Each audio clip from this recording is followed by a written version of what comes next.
Philippines stands up to Beijing in South China Sea tussle.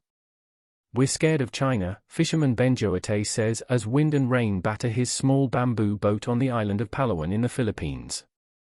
He shouts orders at his young crew, most of them family, as they haul on ropes to navigate out of the port. They are already bathed in salt water and sweat, but it is not the weather that frightens them. The Chinese ships circle us and shadow us, he says. When we are anchored, they would force us to leave. They would get rid of us. The Philippines is at the center of a tense territorial standoff with Beijing in the South China Sea. It is among several countries that have protested against a map issued by China this week, which reiterated its claim to over 90% of the sea. Where previously Manila may have softly whimpered at China's actions to block its ships, its voice has now soared to a roar, emboldened by support from Washington and its allies. We are worried about rising tensions, of course, but that doesn't daunt us, said Jonathan E. Malaya, the Assistant Director General of the Philippines National Security Council. In recent months, the Philippines has given the U.S. access to key military bases, hosted the largest ever joint military drills between the two countries, and repeatedly called out Beijing's aggression in the South China Sea. Even as Philippine and Chinese coast guards engage in a now familiar cat-and-mouse game on the disputed waters, Manila has announced plans to train fishermen to protect their territory out at sea. The message is clear.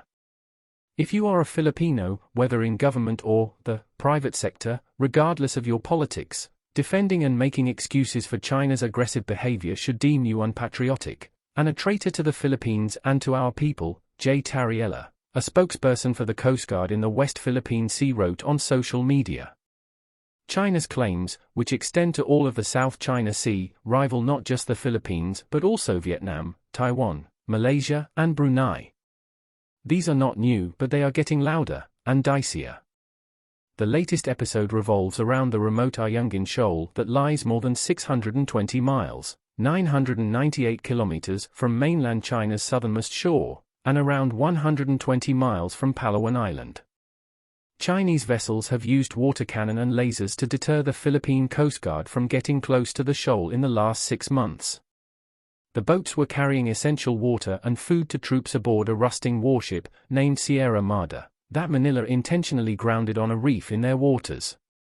It was a determined and calculated move to try to keep a presence on the shoal.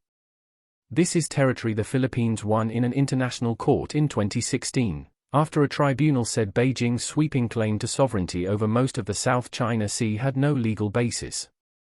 These are lucrative fishing grounds, and access to the shoal also means access to nearby Reed Bank, which has significant reserves of oil and natural gas.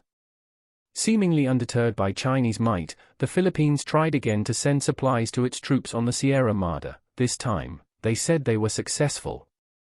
It really is a David versus Goliath issue, Mr. Malaya said. But just like David, we will continue to pound and double down on the need to protect the resources which are important for the future of the Philippines.